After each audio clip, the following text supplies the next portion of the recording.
అయితే మరి ఈ కుటుంబంలో కొంతకాలంలో మరి కుమారుడికి తలపోటు వచ్చిందండి. 6వ క్లాస్లో చదువుకునే కుమారుడికి తలపోటు అన్నప్పుడు తీసుకొచ్చి హాస్పిటల్కి తీసుకెళ్లారు.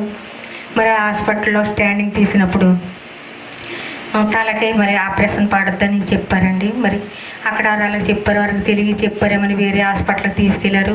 వేరే హాస్పిటల్కి తీసుకెళ్ళినప్పుడు కూడా వారు కూడా అలాగే చెప్పినప్పుడు నేను ఇక్కడ నాకు ఫోన్ చేసిందండి పాప. వచ్చి మీరు ప్రార్థనకు తీసుకురండి అమ్మ. తీసుకువచ్చానండి, కొత్తగూడెం తీసుకొచ్చాను. అయ్యగారు ఏమంటారో ఆపరేషన్ అప్పుడు తర్వాత చేసేద్దాం, అయ్యగారి దగ్గరికి తీసుకెళ్దామని తీసుకొచ్చినప్పుడు అయ్యగారు ప్రార్థన చేశారండి. ప్రార్థన చేసి నేను ప్రార్థన చేస్తాను, దర్శనంలో చూశాను నరం మీద చిన్న పొక్కు వచ్చింది. ఆ పొక్కు చితికి కారుతున్నట్టు నేను దర్శనంలో చూశానన్నారు అయ్యగారు. 15 రోజుల తర్వాత మళ్ళీ స్టాండింగ్ తీపించుకోమన్నారండి.